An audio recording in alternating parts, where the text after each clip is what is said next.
Halo teman-teman, selamat datang kembali di Tales Before Dreams. Apa kabar hari ini? Semoga teman-teman selalu dalam keadaan sehat, bahagia, dan sejahtera. Malam ini kita akan mendengarkan satu cerita dari Norwegia. Judulnya adalah Little Freddy dan biolanya. Persiapkan diri kalian, silakan duduk atau berbaring dengan nyaman sembari mendengarkan cerita ini. Mari kita mulai ceritanya.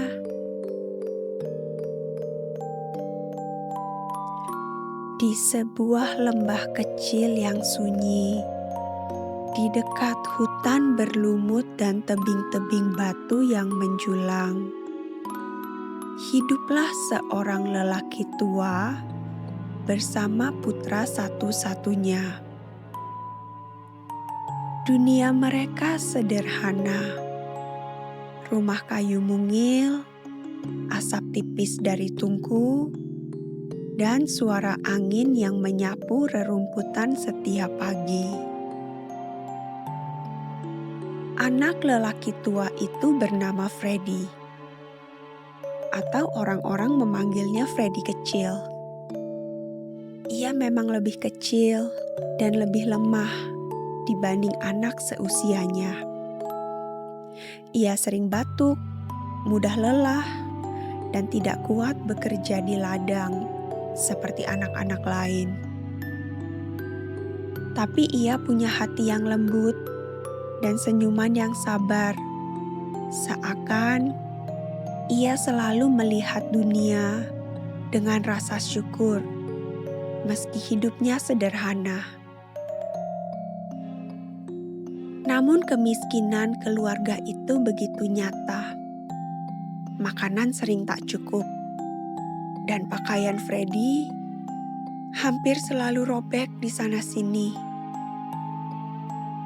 Ayahnya dengan langkah berat dan hati yang sedih mencoba mencari pekerjaan untuk Freddy. Apa saja, asalkan anak itu bisa makan. Dan dari sinilah kisah Freddy kecil yang penuh keajaiban dimulai. Ayah Freddy pergi dari rumah ke rumah, dari desa ke desa. Ia bertanya, apakah ada yang bersedia memperkerjakan Freddy sebagai gembala kecil atau pengantar pesan. Tapi setiap orang menolak. Mereka takut kondisi Freddy yang begitu lemah. Sampai akhirnya mereka tiba di rumah besar milik Tuan Sheriff, seorang pria kaya yang terkenal pelit luar biasa. Banyak orang bilang ia tak mau mengeluarkan satu koin pun jika tak benar-benar terpaksa. Namun kali itu, ia membutuhkan seorang anak untuk mengantar pesan dan melakukan pekerjaan kecil. Jadi ia menerima Freddy, tapi hanya dengan upah makan saja. Tidak ada gaji, tidak ada pakaian baru. 3 tahun berlalu. Freddy bekerja sekuat tenaga, meski tubuhnya sering bergetar kelelahan. Pakaian yang ia pakai sejak awal kini hanya tinggal helaian kain yang selalu bergerak mengikuti angin. Tapi ia tidak pernah mengeluh. Hingga akhirnya ia berkata kepada Sheriff, "Tuan, Saya sudah bekerja 3 tahun. Bolehkah saya pulang? Syarif menjawab sambil menghitung dengan pelan. Upahmu 1 penny per tahun, jadi 3 penny totalnya. Itu sudah lebih dari cukup. Freddy memegang 3 koin kecil itu, seolah ia menggenggam harta karun. Belum pernah seumur hidup ia memiliki uang sebanyak itu. Tapi ketika ia bertanya apakah ia mendapat pakaian baru, Syarif mengibaskan tangan dan berkata, "Perjanjian sudah selesai. Kau sudah mendapatkan apa yang disepakati." Namun ia memperbolehkan Freddy mengambil sedikit makanan sebelum pergi. Dengan bungkusan kecil itu, Freddy kecil pun melangkah meninggalkan rumah Syarif dengan senyum penuh harapan. Ia bertekad membeli pakaian baru. Freddy berjalan jauh, lebih jauh dari yang pernah ia tempuh. Ia memasuki lembah sempit dengan dinding-dinding gunung yang tinggi. Di atas sana, angin melolong dan rumput gersang menari kecil. Freddy duduk, bernapas dalam-dalam, dan seperti kebiasaannya, menghitung uangnya. 1, 2, 3. Tiba-tiba, sebuah bayangan besar menutupi cahaya matahari. Di depannya berdiri seorang pengemis, tapi tinggi sekali. Wajahnya kurus dan lusuh. Pakaiannya sobek dan menggantung. Freddy terkejut dan menjerit kecil. Pengemis itu mengangkat tangannya perlahan. "Jangan takut, Nak. Aku hanya meminta 1 penny. Demi nama Tuhan." Freddy memegang saku kecilnya erat. "Aku hanya punya 3 untuk beli baju baru.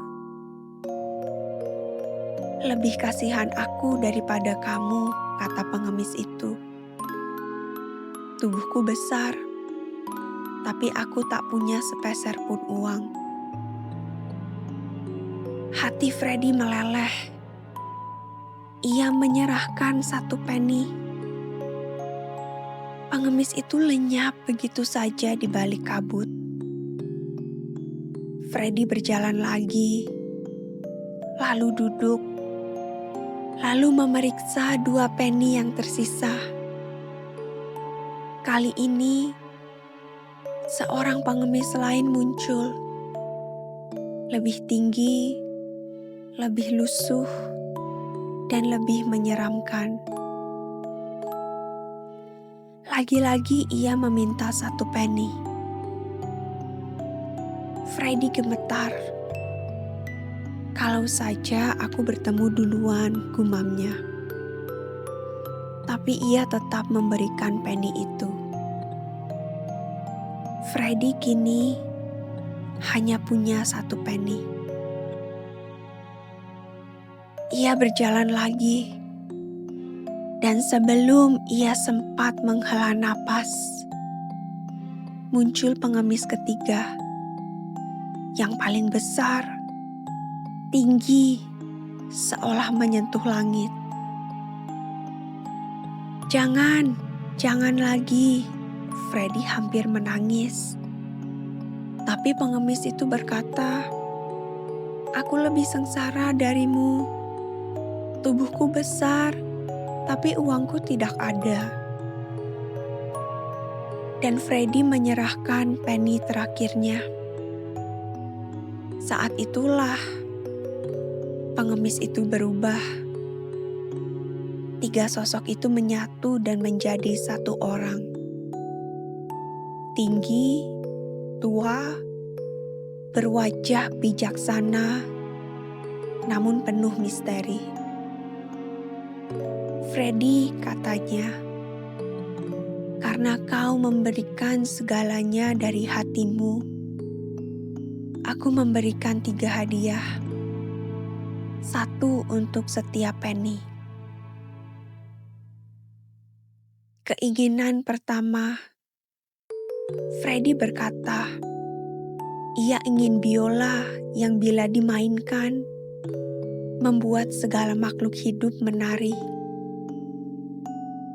Pengemis itu mengangguk, meski berkata pelan. Keinginanmu cukup aneh, tapi baiklah.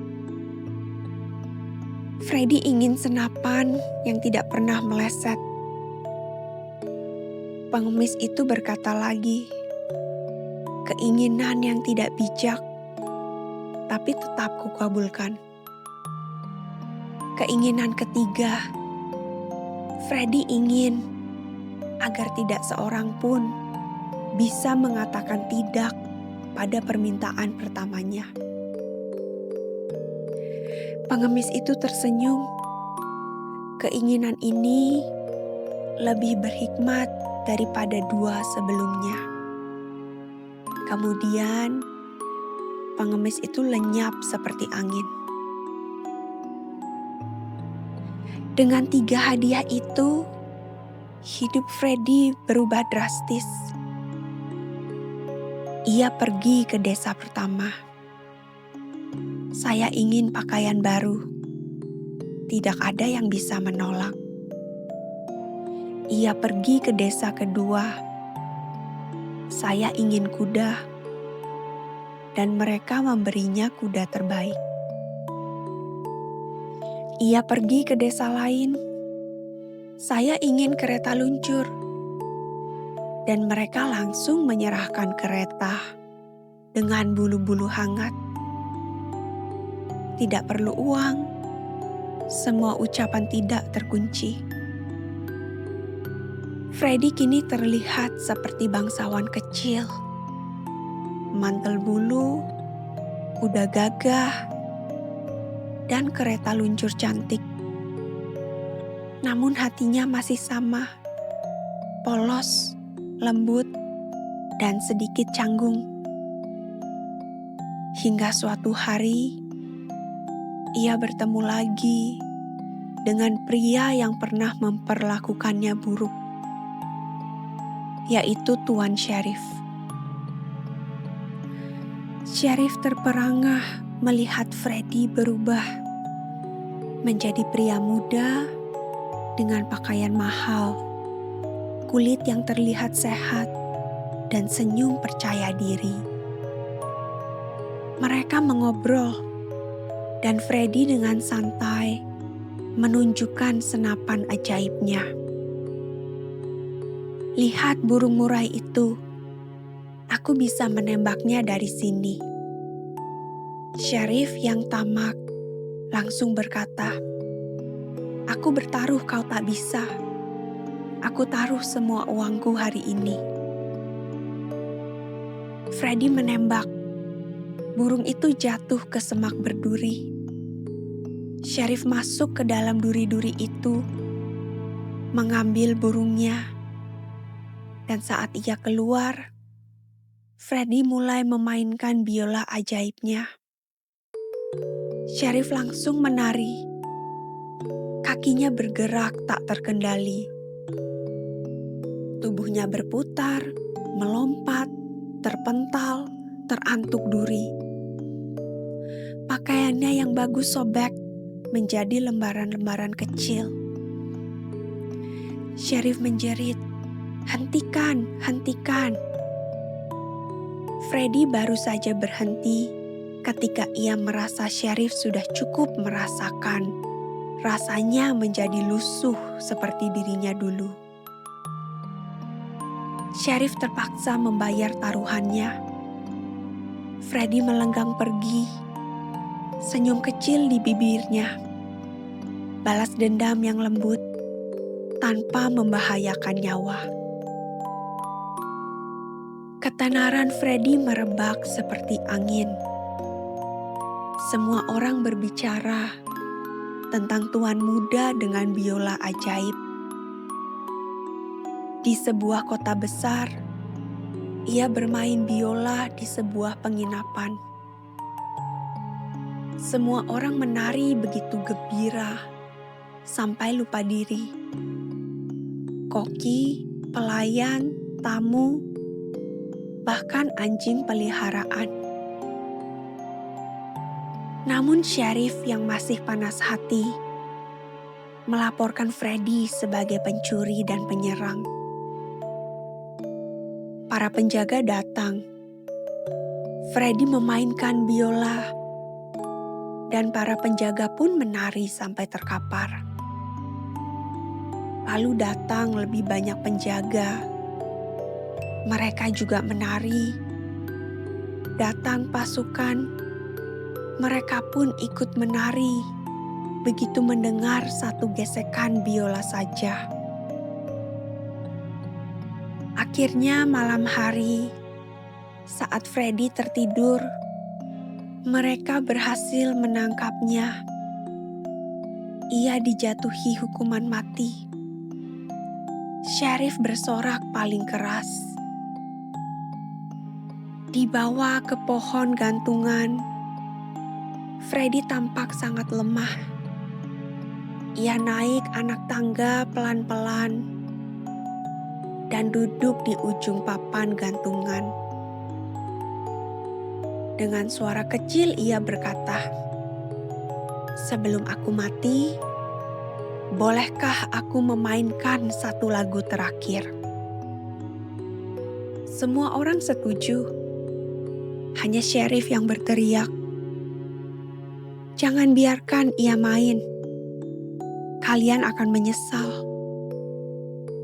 Tapi tak seorang pun bisa berkata tidak pada permintaan Freddy. Syarif pun diikat ke batang pohon untuk jaga-jaga. Freddy mengangkat biolanya.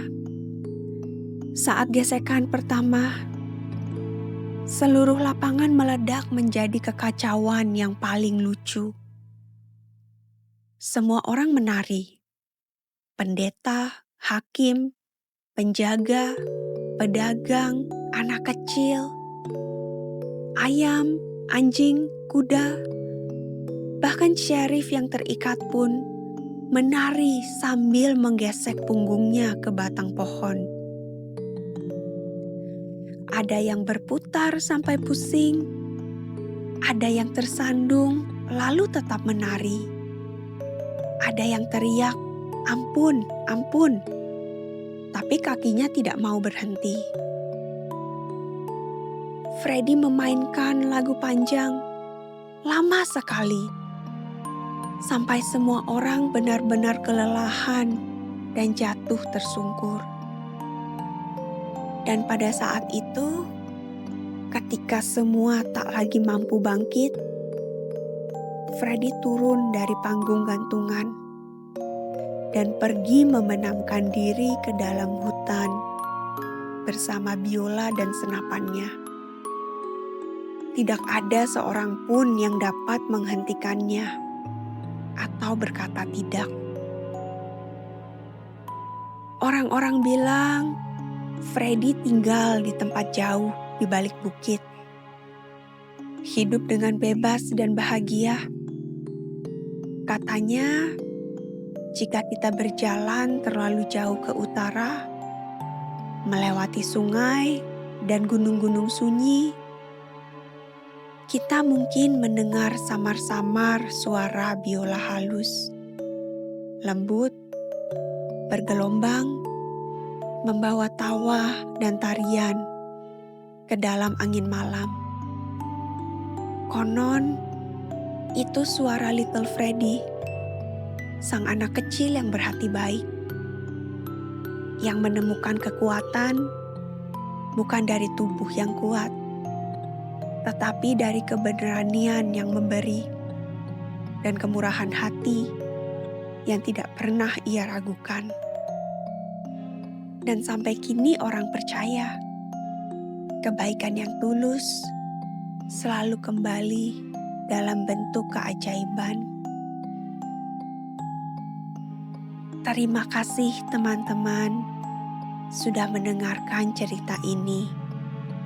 Jangan lupa untuk like, subscribe, atau follow untuk cerita-cerita menarik lainnya. Semoga setelah mendengarkan cerita ini, kamu bisa merasa lebih rileks dan tidur dengan nyenyak. Selamat malam, selamat beristirahat, dan mimpi yang indah.